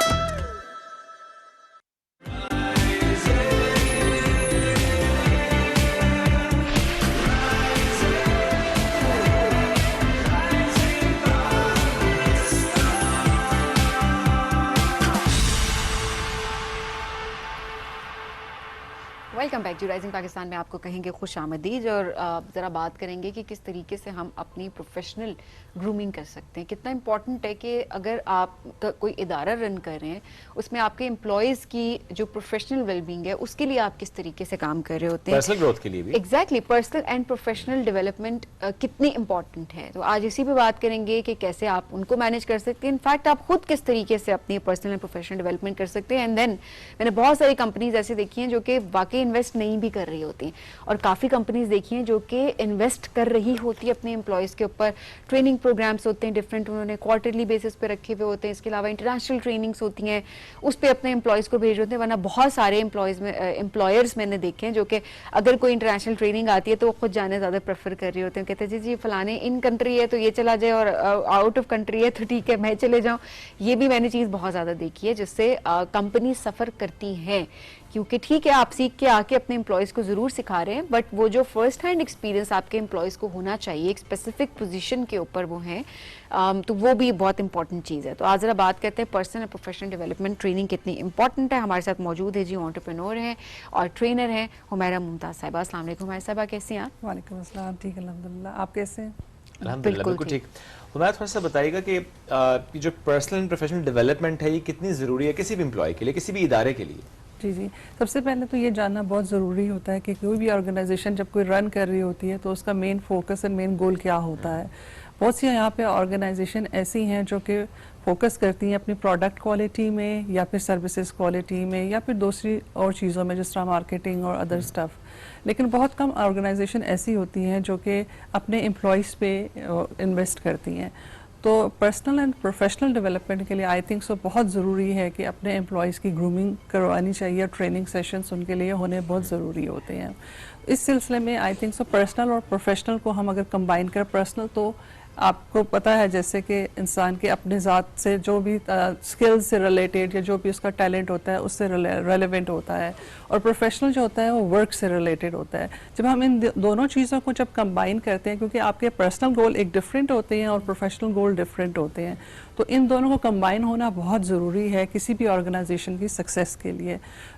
मैं ये समझती हूँ कि किसी भी ऑर्गेनाइजेशन की सक्सेस एंड कोर एलिमेंट जो होते हैं वो एम्प्लॉयज़ होती हैं, उनके इंटरनल जो है आप कह सकते हैं कि उनके इंटरनल जो है कस्टमर्स होते हैं जो एम्प्लॉयज़ होते हैं, एंड उनकी जो प्रोफेशनल ग्रूमिंग के लिए बहुत ज़रूरी है कि personal and professional training side by side होनी चाहिए। ओके, और ज़ाहिर है वो डिपेंड करता है कि नेचर ऑफ जॉब क्या है। जी बिल्कुल बिल्कुल बिल्कुल। So, आप किस तरह से ट्रेनिंग कराती हैं, और इस्लामाबाद में करवाती हैं, बाकी जगहों पर कराती हैं, how do you do that? जी जी, मेरा अपना एक बिजनेस वेंचर है और उसमें मैं मैनेजमेंट ट्रेनर का डिफरेंट ऑर्गेनाइजेशन के साथ मैं मुंसलिक हूँ, जिसमें पब्लिक सेक्टर ऑर्गेनाइजेशंस भी हैं और प्राइवेट सेक्टर भी हैं। तो उनके डिफरेंट कैपेसिटी बिल्डिंग प्रोग्राम्स होते हैं जिसमें उनकी एम्प्लॉयज़ की और मैनेजमेंट की जो पर्सनल और प्रोफेशनल डेवलपमेंट है, जो कि स्किल्स, बेसिक स्किल्स रिक्वायर्ड होते हैं किसी भी ऑर्गेनाइजेशन के लिए, जिस तरह कम्युनिकेशन स्किल हो गई, जिस तरह टाइम मैनेजमेंट हो गया, जिस तरह स्ट्रेस मैनेजमेंट हो गया, प्रॉब्लम सॉल्विंग, डिसीजन मेकिंग, ये सारे स्किल्स रिक्वायर्ड होते हैं किसी भी ऑर्गेनाइजेशन में, या टीम वर्क हो गया, ये सारी चीज़ें जो होती हैं उनकी एक्चुअली मैं ट्रेनिंग देती हूँ। अच्छा, फ्रीक्वेंसी क्या होनी चाहिए ट्रेनिंग्स की? डिपेंड करता है नंबर ऑफ एम्प्लॉयज पे या और फैक्टर्स भी? अच्छा, फ्रीक्वेंसी का ताल्लुक इससे बहुत ज़्यादा डिपेंड करता है कि ऑर्गेनाइजेशन का गोल क्या है, यानी कि ऑर्गेनाइजेशंस ने अपने एम्प्लॉयज़ के लिए क्या क्या गोल सेट किए हुए हैं। इसका बेसिकली ताल्लुक एचआर से, किसी भी ऑर्गेनाइजेशन के एचआर डिपार्टमेंट से होता है। तो फ्रीक्वेंसी इस तरह से क्वार्टरली भी आप कर सकते हैं, 6 मंथ्स भी कर सकते हैं, ईयरली भी कर सकते हैं। ये फ्रीक्वेंसी जो होती है मोस्टली रिक्वायर्ड होती है। बट अगेन मैं ये कहना चाहूँगी कि ये डिपेंड करता है कि आपकी ऑर्गेनाइजेशन में गैप कहाँ पे फॉल करता है।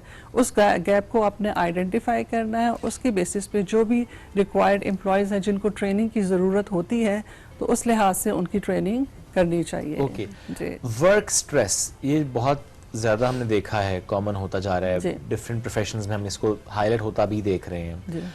हम क्यों मैनेज नहीं कर पा रहे इसको? इसकी बेसिकली वजह मैं जो समझती हूँ वो है टाइम मैनेजमेंट। मैं प्रोग्राम आप लोगों का देख रही थी, मॉर्निंग से आप लोग टाइम मैनेजमेंट के बारे में बहुत बात कर रहे थे। तो मेरा अपना ज़ाती ख्याल है कि हमें जब तक हम मैनेज नहीं कर सकेंगे अपने टाइम को, तो हमारा स्ट्रेस जो है ना वो कम नहीं होगा। हमारी सारी ज़िंदगी जो है ना वो टाइम के इर्द गिर्द ही घूमती है। हम ये कह सकते हैं कि जिस तरह time management is like life management आप कह सकें, और लाइफ मैनेजमेंट के लिए ज़रूरी है कि अगर हम अपने लाइफ को स्ट्रेस से फ्री करना चाहते हैं तो अपने टाइम को उसी तरह एलोकेट करना चाहिए। तो ये बहुत इंपॉर्टेंट है, और इसमें चूंकि हमने देखा भी है, सभी हम कुछ ड्रामा में भी देख रहे होते हैं कि जब भी आपने किसी हार्ड वर्किंग एम्प्लॉय को दिखाना है, किसी काबिल एम्प्लॉय को दिखाना है, दिखाएंगे जी वो लेट नाइट तक बैठा काम कर रहा है। हमने कुछ इदारों में भी देखा है कुछ लोगों को कि जिसमें ओवर टाइम दे रहे होते हैं, जिंदगी आपने इन्वेस्ट कर दी और पूरा इदारे को दे दिया। नहीं, इदारे को भी रिप्लेस करते हुए वक्त नहीं लगता, और फिर आप यही सोच रहे होते हैं। हमने तो प्रैक्टिकल एग्जांपल्स हमारे सामने है, बहुत से लोगों को देखा है। हमने बहुत सारे लोगों को मना भी किया कि नहीं, आप उतना दें जिसके लिए आपको पे किया जा रहा है, अपनी पर्सनल लाइफ भी रखें, अपनी ग्रूमिंग पे, अपनी ग्रोथ पे भी काम करें। ये बड़ा टॉक्सिक कल्चर है, इसको इस पे बात करना बहुत इंपॉर्टेंट है। और अब मुझे खुशी इस बात की है कि सोशल मीडिया पे इसके खिलाफ बहुत आवाज उठाई जा रही है कि अब जो जनरेशन है जिसको जेन जी बोलते हैं, जेन जी को अपने राइट्स पता है, और वो इस चीज को बिल्कुल ग्लोरीफाई नहीं करते कि 5 बजे के बाद भी अच्छा वीकेंड्स पे भी आपको बुलाया जाएगा, और वो स्ट्रेट अवे वो उस नौकरी से इनकार कर देते हैं। बिल्कुल, उनके पास एक तो अवेयरनेस बहुत ज्यादा है, ऑप्शंस भी बहुत ज्यादा है। आपको पता है जब से वर्ल्ड स्विच हुई है ऑनलाइन वर्क मोड पे, तो हमारे पास, हमारी जनरेशन, जिस तरह आप जेन ज़ी की बात कर रही हैं, उनके पास ना एवेन्यूज़ बहुत ज़्यादा हो गए हैं, और वो अपने टाइम उसी तरीके से एडजस्ट करते हैं। अगर हम अपने टाइम की बात करें आज से लाइक 20 ईयर्स बिफोर, हमारा जो माइंडसेट था वो एक डिफरेंट माइंडसेट था। हमारा ये था कि हमने सुबह उठना है और अपने 8 to 5 या 9 to 5 अपनी जॉब रूटीन पे जाना है, और उसके बाद हमने अर्ली जो है सोना है, क्योंकि सुबह हमारी फिर वही रूटीन हो जाएगी। लेकिन आजकल की जनरेशन का बिल्कुल एक ऑपोजिट स्टाइल हो गया। लेकिन आप देखें फिर इसके नुकसानात भी बहुत ज़्यादा हैं, क्योंकि आप देखें इदारों में एफिशिएंसी उस तरह से नहीं होती, क्वालिटी सर्विसेज उस तरह से नहीं होती, बिजनेसेस उस तरह से फ्लोरिश नहीं करते। इन सब चीज़ों का ताल्लुक उन्हीं चीज़ों से है कि आपके एम्प्लॉय कितनी इनपुट दे रहे हैं, और वो तभी दे सकते हैं कि उनको क्वालिटी टाइम मैनेज करना अपना आना चाहिए। और मैं समझती हूँ एक हमारे मैनेजमेंट में जो है वो एक बहुत अच्छा एक टिप और एक रूल है जो कि मैं शेयर करना चाहूँगी कि हम 8+8+8 रूल को फॉलो करते हैं, यानी कि 8 hours for totally dedicated time for your work कोई भी हो सकता है। आप देखें ना, मैं सिर्फ प्रोफेशनल लोगों की बात नहीं कर रही हूँ, मैं जो बाकी लोग ख़वातीन हैं जो घर पे बैठी होती हैं, उनके जो मॉर्निंग के जो 8 hours हैं वो डेडिकेटली वर्क पे फोकस होना चाहिए। उस तरीके से वो अपने क्वालिटी टाइम के साथ उस काम की एफिशिएंसी को इम्प्रूव कर सकती हैं, और अपने हेल्थ पॉइंट ऑफ व्यू से भी बेहतर होता है। फिर 8 hours डेडिकेटली वर्क के बाद हमें 8 hours डेडिकेटली स्लीप को देना चाहिए, जो कि बहुत ज़रूरी है, क्योंकि अल्लाह ताला ने हर चीज़ की एक टाइम रखा हुआ है, बैलेंस रखा हुआ है। और फिर जो 8 hours हमारी ज़िंदगी के रह जाते हैं उसमें हमने वो टाइम स्पेसिफिकली पर्सनल टाइम होना चाहिए, जिसमें हम उसको इस तरह डिवाइड करते हैं कि हम उस पर्सनल डेडिकेटिव टाइम को हम 3H 3S और 3F पे जो है फर्दर डिवाइड करते हैं। 3F का मतलब है friends, family and faith. 3S mean low stress and soul and spiritual अपना टाइम आप गुजारें, and H mean your hobby, your hygiene और इस तरह एक्सरसाइजेस वगैरह उस पर आप स्पेंड करें। अच्छा, जो बिजनेस ओनर्स हैं क्या उनके लिए भी ये ये हर एक के लिए नहीं, मैं इस वजह से पूछ रही हूँ बिकॉज आपके ऊपर जिम्मेदारी बहुत ज्यादा आ जाती है, आप एम्प्लॉयज से जो काम नहीं भी ले पा रहे होते, स्पेशली अगर आप एक वेंचर आपने स्टार्ट किया है तो obviously you have to work, आपको डबल शिफ्ट्स में काम करना है, सो वो भी एक टाइम रिक्वायर्ड होता है, आपको करना होता है। Sorry to cut you, but हर चीज का जो ताल्लुक है वो मैनेजिंग योर टाइम से बहुत लिंक करता है। अगर आप 2 hours क्वालिटी टाइम देकर वो चीज वो टास्क कंप्लीट कर लेते हैं, why you are going for 8 hours then, या 9 hours की क्यों आप कर रहे हो, या ओवर टाइम आप क्यों लगा रहे हो। अगर आप, और इसका ताल्लुक इससे भी है कि हम अपनी मैनेजमेंट में ये भी कहते हैं कि गैप को फॉलो करना चाहिए। गैप वो वाला इंग्लिश वाला गैप नहीं है, it's actually abbreviation of G for setting your goal, and A for arranging your task according to your goal, and P for prioritize your things, and S for smartly move.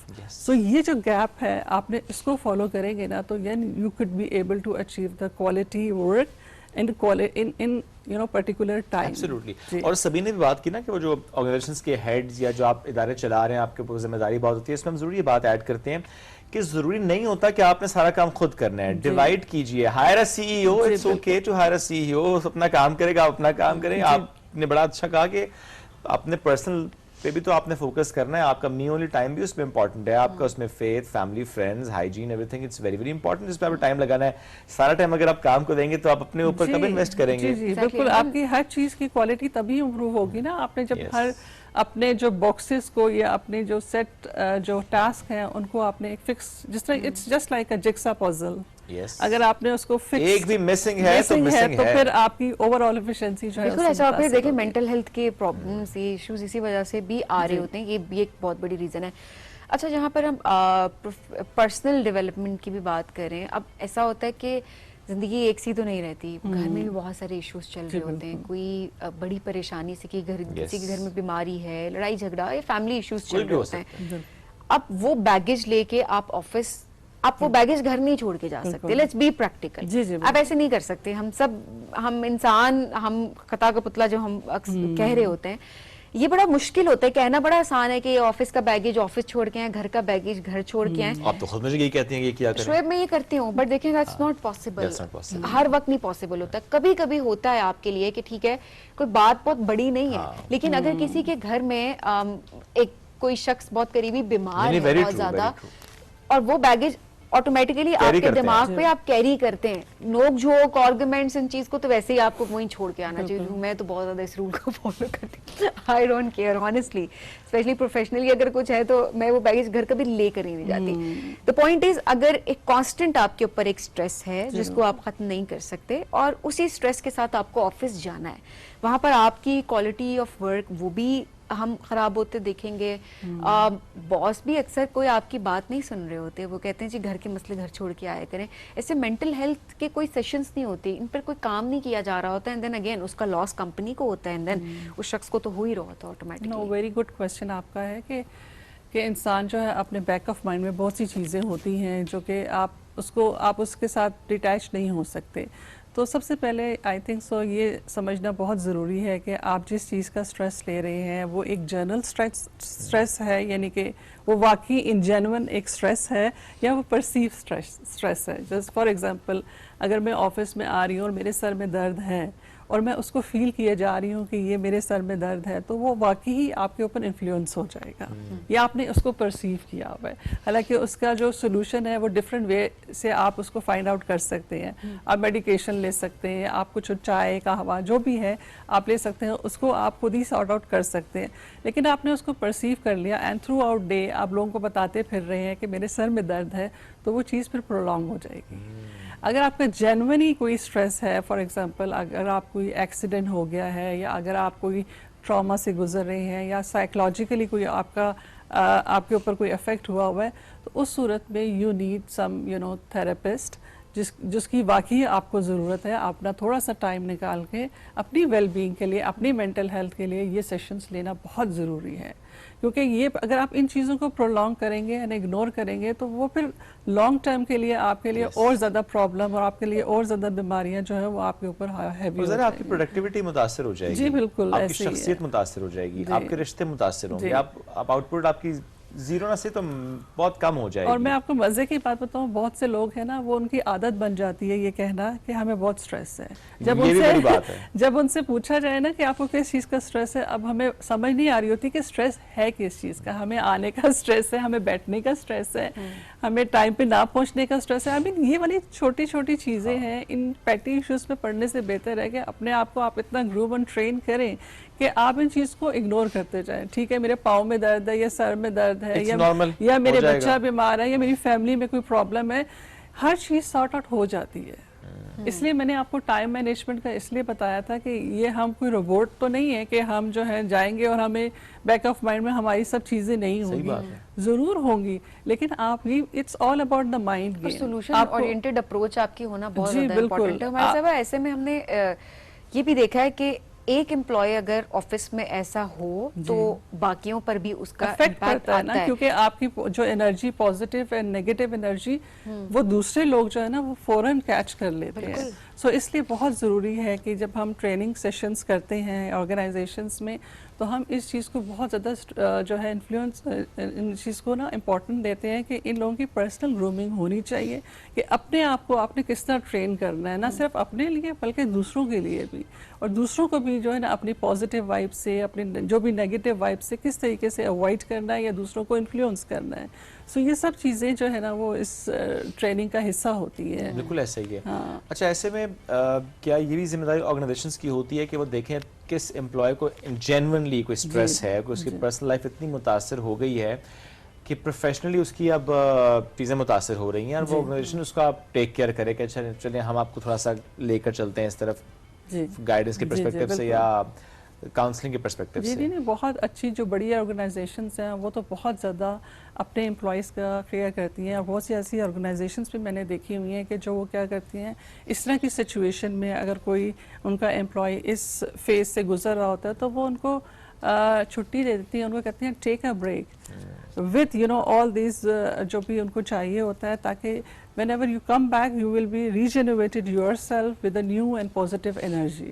करती हैं बड़ी organisation करती हैं। I think so ये trend बाहर बहुत ज़्यादा है, पाकिस्तान में इतना ज़्यादा नहीं है तो होना चाहिए, इसलिए हम लोगों को ट्रेन कर रहे हैं ऑर्गेनाइजेशन को इसी उसमें, क्योंकि मैंने जितनी भी ट्रेनिंग ऑर्गेनाइजेशंस में देखी है एंड मोर और लेस सारी ऑर्गेनाइजेशंस में ना यही इश्यूज है।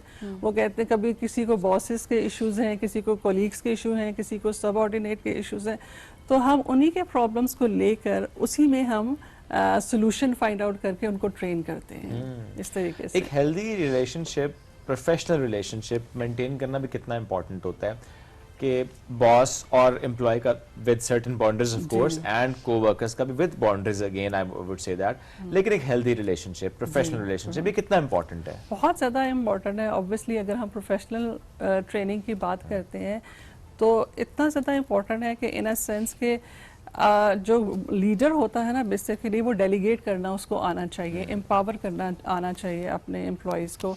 उसको ये फील ना हो कि वो उसका बॉस है, उसको ऐसा फील करवाना चाहिए कि he is a part of my team. उसको एज अ टीम वर्क के तौर पर वो चीज़ जो है, वो एक टास्क जो है वो करना चाहिए इंस्टेड ऑफ क्योंकि बहुत सी ऐसी ऑर्गेनाइजेशंस होती हैं जिसमें जो बॉस ही एटीट्यूड है वो काम नहीं करता, उस तरह से वर्कआउट नहीं करता। और इसको हम कहते हैं अपनी मैनेजमेंट की टर्मिनोलॉजी में कि डिक्टेटरशिप कहते हैं। इसका ये मतलब होता है कि हम जो है ना हर वक्त ऑर्डर कर रहे होते हैं एम्प्लॉयज़ को, हम उनकी जो फीलिंग्स हैं उनको हम अंडरस्टैंड नहीं कर रहे होते। तो एक हेल्दी रिलेशनशिप के लिए ये ज़रूरी है कि हम उसको एज अ लीडरशिप के तौर पर हम उनको इन्फ्लुएंस करें बहुत ज़्यादा, और उनको किस तरीके से इन्फ्लुएंस करें, उनको हम एज एन अपने एक्शन के तौर पर इंस्टेड ऑफ उनको ऑर्डर दें। तो ये चीज़ें बहुत इंपॉर्टेंट होती हैं। और अपने टास्क को जो है डेलीगेट करना, एम्प्लॉयज़ को एम्पावर करना, हर चीज़ आपने खुद नहीं करनी, ये बड़ा इंपॉर्टेंट है, खुद नहीं करना सब खुद कुछ। नहीं करनी होता। और उसके लिए भी यही होता है ना कि यही चीज़ एक्चुअली टाइम मैनेजमेंट में आता है कि हम ये समझते हैं एज अगर for example if we are in a role of boss, तो हम ये समझते हैं कि ये इम्पॉर्टेंट है और ये अर्जेंट है तो हमने ही करना है। तो हमें ये ज़रूर देखना चाहिए कि अगर ये इम्पॉर्टेंट एंड अर्जेंट है तो वो कोई और भी कर सकता है, ताकि आप किसी और काम की तरफ अपना टाइम जो है उस पर स्पेंड कर सकें।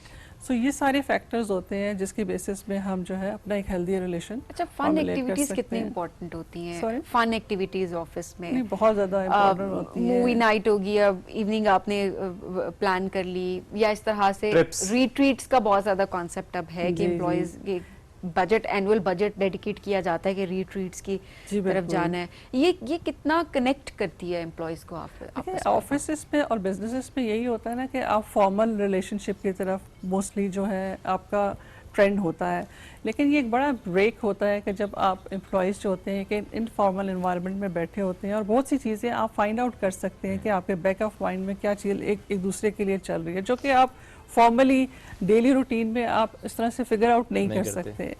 तो ये चीज़ भी बहुत अच्छा एक एलिमेंट होता है ऑर्गेनाइजेशंस का कि वो अपने एम्प्लॉयज़ को एक जो है एक सर्टेन टाइम पीरियड पे एक चेंज ऑफ मोड से, या फिर हमने तो बाहर ऐसे भी देखा हुआ है कि अपने एम्प्लॉयज़ को ले जाते हैं किसी फील्ड ट्रिप में और फिर उनको टास्क देते हैं कि ये हमने डिसीजन लेना है, how you are going to find it out के what steps we should follow. So इस एनवायरनमेंट में वो और ज़्यादा क्रिएटिविटी या इनोवेशंस के साथ उन पहलुओं पे सोच सकते हैं जो कि एक कंजेस्टेड एनवायरनमेंट में वो नहीं। और जिसने ये किया है, जिस ऑर्गेनाइजेशन ने, वहाँ पे आउटपुट बेहतर हमने होते देखा भी है। हमारे साथ thank you very much for joining us today. वक्त मुख्तसर था but so great to have you. Really wish and hope कि जो हम गुफ्तगू कर रहे होते हैं वाकई हमें चीज़ें बदलती नज़र भी हैं और समहाउ चीज़ें बदल रही होती हैं। यही हमारी कोशिश भी होती है कि हम अपना इसमें रोल एक प्ले कर रहे होते हैं। अपना फीडबैक आज के शो से मुतालिक ज़रूर दीजिएगा। दोबारा मुलाकात कल करेंगे। अल्लाह हाफ़िज़।